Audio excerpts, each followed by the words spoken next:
Electrician pay in Georgia is worth a closer look.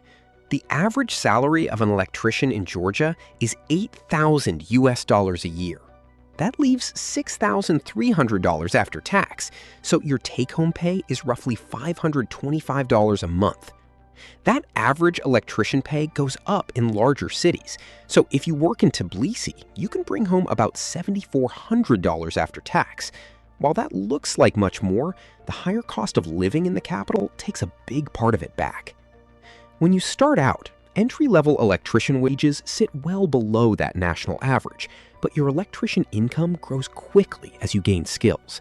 Once you reach a certain level, your salary can plateau unless you take on supervisory duties.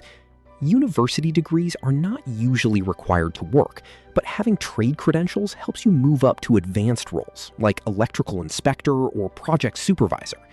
On top of that, if you want to know how much does an electrician make in Georgia at the top level, specializing in industrial systems brings in noticeably higher pay.